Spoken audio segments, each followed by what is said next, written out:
I was the only artist around by Sharon Burke camp. No other artist was there. Sharon Burke thing go from 0 to 100 in probably 3 seconds. We talk about how fast this thing get up. One day I come in from Montego Bay.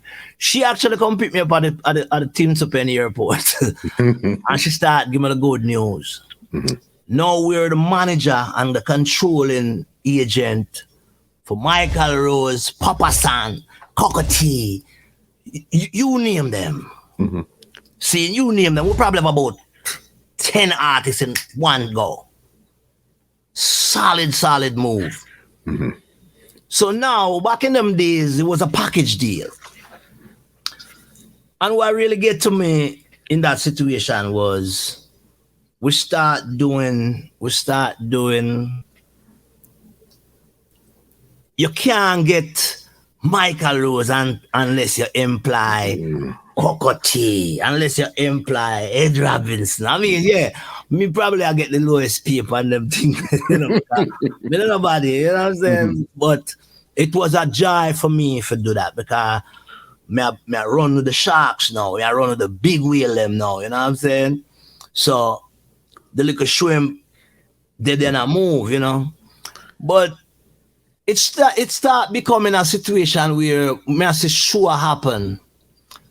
Big shows happening, big tours happening. And I am nowhere on it. And I'm like, wait, what going on? And we are talking about for a long time, for probably about a year and a half, 2 years. Okay. Yeah, I'm not getting any kind of work. And I was like, whoa, I go on. But by this time, all of this time, I still put out record now. I don't like me ease up, you know. Well, I put out record, we start put out if I rude boy, you this, better not miss, you know what I mean? All them songs, you know what I mean? Man. So don't skip that too fast, you know, boss. Don't skip that too fast because that's one of those hits where I think a lot of people, for some strange reason, does not realize that's you know, boss. A lot of songs people don't know is me because, see, I never really get myself caught up in a circle. I never get myself caught up in a box, put it that way there.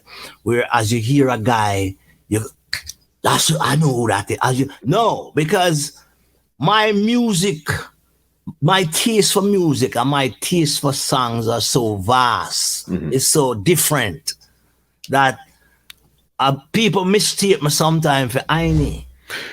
You took the words completely out of my mouth. Red Rose, Ed Robinson, all has that same voice. Sometimes you could give them that Dennis Brown type of song. Sometimes. For me personally, it depends on the vibe of the rhythm. Because, you know, most of the time back then, the rhythm track was recorded before you even come up with the song. You can probably have a song in your head, but a man give you a rhythm and you go like, the song like you can fit on that. But I couldn't sing if a rude boy this like how I sing, you know, oh baby, I love you. You know what I mean? I couldn't sing it in that style. It don't fit. You see, that's the difference between me and enough artists where them man they sing every subject the same way. Most of these artists sing, if they must sing I love you, baby, you know, if they must sing how could I sing if I'm rude boy or bad boy or whatever, as like how I sing Secret Garden with me and Dennis Brown and Richie Steve. We're getting there too. Don't worry. We're getting to that song there too. Do not you know what I mean? I couldn't sing it the same way, you know what I'm saying? Because I mean Secret Garden is like a love song. Let's get out of this thing there. The Watch Your Flex. It came out twice on Penthouse, and it had two different names. One with Buju and one by yourself. Watch Your Flex was one, and Watch Your Flex was not planned out. A planned out recording. Watch Yourself was a manufactured recording. It was not fabricated. I don't want to use that word, but it was like I put it this way. Buju hear the song. Penthouse. Donovan Germain hear the song, right? After we're done with it, I think it was Tony Kelly or Dave Kelly, one of them. I remember which one of them, you know, record it.